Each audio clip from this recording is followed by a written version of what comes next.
Voilà, voici le commandant Abéi. Le voici. Mon commandant, vous avez la parole.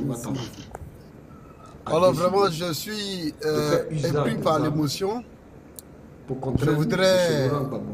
Tapotez, tapotez, mettez les cœurs, invitez vos amis, tapotez, mettez les cœurs, je voudrais vous sécuriser le live. Toutes ces personnes éprises d'un amour, je dirais un amour surnaturel. Parce que des personnes que tu n'as jamais côtoyées, que tu n'as jamais vues, et qui sont dans des circonstances de précarité avérées. Je vois des dépôts que mon fils me montre, des dépôts de 200 francs, de 500 francs, de 2000 francs. Alléluia! Je suis extraordinairement touché par ces manques de sympathie. Ça veut dire que si ces personnes avaient les moyens, je crois qu'aujourd'hui, nous ne serions pas dans la situation dans laquelle on est. L'important, c'est le cœur d'amour que les Ivoiriens ont déployé, que je voulais bénir, que je voulais féliciter. Je voulais aussi dire merci à toute cette diaspora africaine.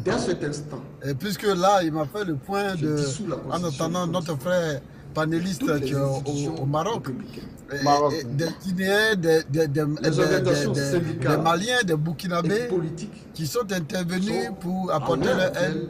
Je voudrais vraiment dire merci aux Ivoiriens, merci à la Côte d'Ivoire, merci aux Africains et un merci à des personnes particulières que je connais, je ne pourrais pas tous les citer, mais Roland Mobio de Canada, qui est mon cadet à l'école militaire préparatoire technique de Brazzaville, ce geste-là qui fait près de 800 $ canadiens, ça m'a vraiment touché.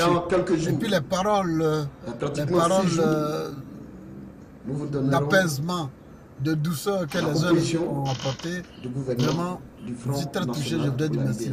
Merci à Djangote Ebi, merci à toi-même, Konan Bobi, merci pour l'éclairage que le Seigneur a eu de te permettre d'avoir ce panel, de faire ce panel, pour que les Ivoiriens soient éclairés, parce que l'histoire nous regarde.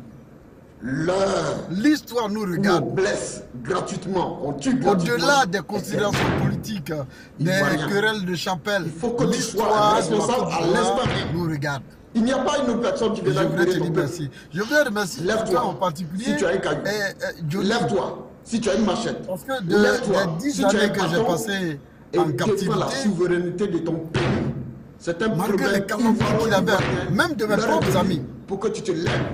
Je suis le seul cyberactiviste qui est resté constant en m'apportant son soutien dans ses déclarations, dans un soutien, chaque fois qu'il faisait une vidéo, je voulais lui dire merci. C'était des paroles qui en prison réconfortent, qui permettent de comprendre qu'il y a des personnes qui au moins ont de la compassion pour toi, qui ont de la pitié pour toi. C'est comme ça que nous avons. Et je voulais nous dire à nous tous, c'est pas la peine qu'on se fâche pour tous les événements qui sont déroulés en Côte d'Ivoire. Le Seigneur a permis de faire ce qu'on devait faire, on l'a fait, on est fiers de l'avoir fait, on est prêt à refaire. J'ai pu prendre s'il fallait de l'argent avec Stéphane Tigré, et puis quand on vouloir à qui que ce soit, et puis un blanc qui s'appelle miséricorde de Dieu. C'est Dieu qui organise toutes choses. Parce que je l'ai dit, pour arriver d'abord à une solution militaire, il faudrait avoir du matériel de renseignement. Le soleil se lèvera pour notre pays.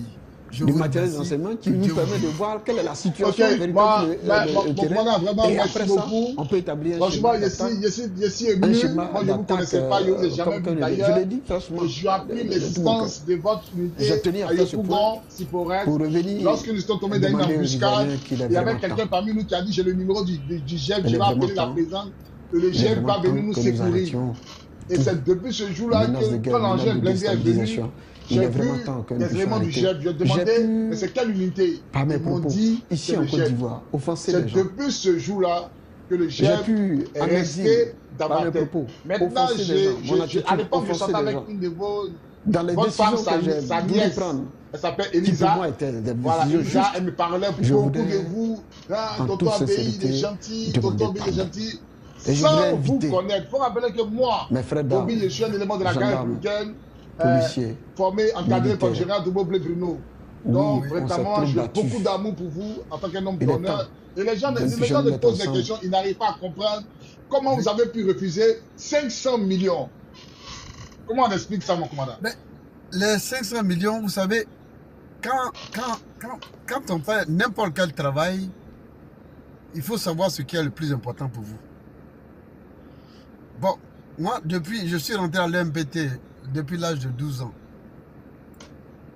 Et à l'EMPT, quand je partais, je ne mangeais pas chez moi à la maison, je ne mangeais pas demi-pain.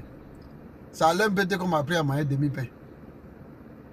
Et ça, j'ai sorti ça devant le président Laurent Gbagbo pour dire que quand on me nourrissait avec un demi-pain, l'État de Côte d'Ivoire est en train de me dire que je te nourris, je t'engraisse, pour que le jour où je vais avoir des problèmes, que tu viennes à mon aide.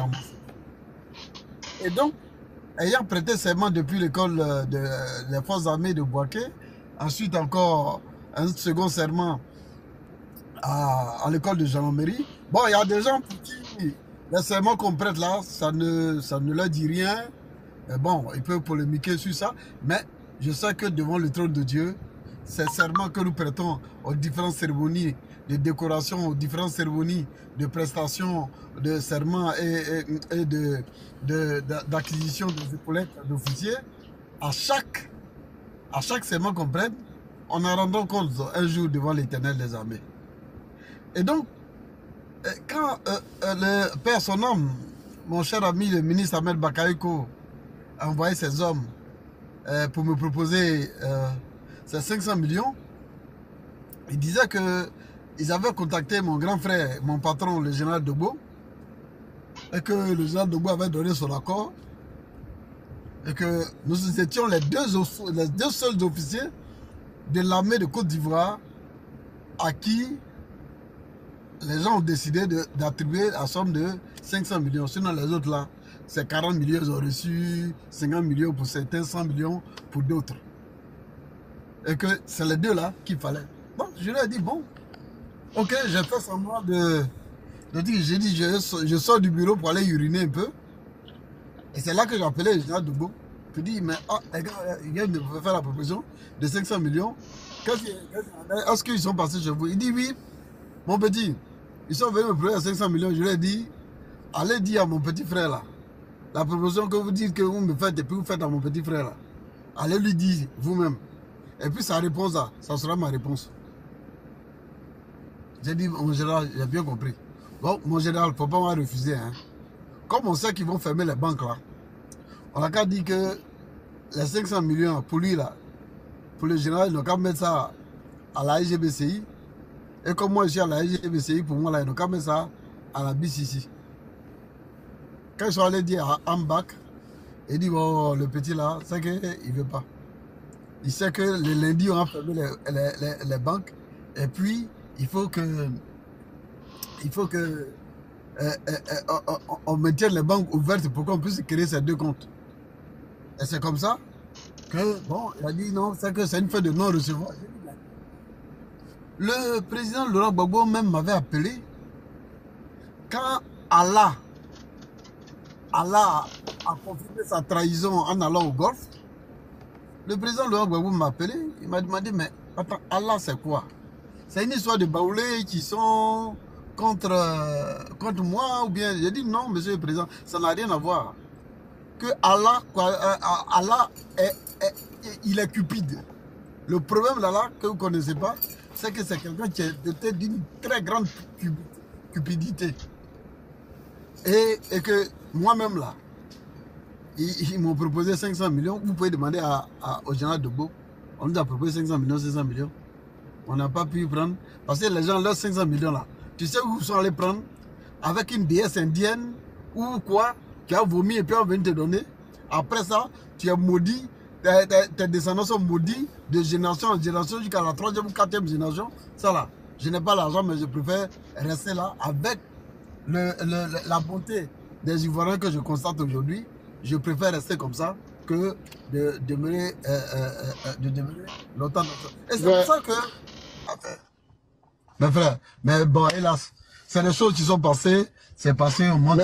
Mais mon commandant, depuis votre sortie de prison, est-ce que vous avez reçu une visite du PPACI? Non, j'avais reçu aucune visite Le PPACI. Non, non. Parce que les gens écrivent pour que vous êtes visité par le PPACI, que le PPACI vous agresse. Je dis, je n'en veux pas à quelqu'un. Je n'en veux pas à quelqu'un, mais qu'on ne m'emmène pas.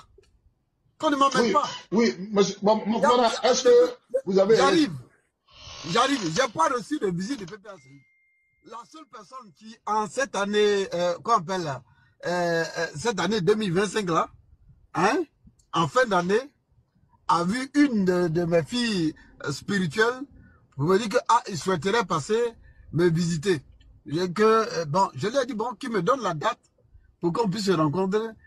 Après qu'il dit qu'il a fait un voyage, quand il est revenu du voyage, moi-même je suis reparti vers lui.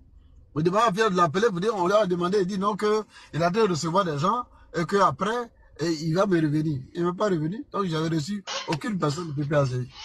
Depuis que vous êtes sorti de prison, vous n'avez reçu aucune personne du PPACI? Non seulement j'ai reçu aucune personne du PPACI, je n'ai même pas reçu un coup de fil de réconfort d'un membre du PPACI.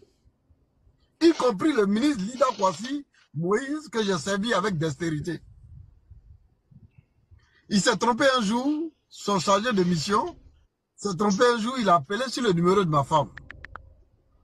Et il dit, c'est Madame Bagba.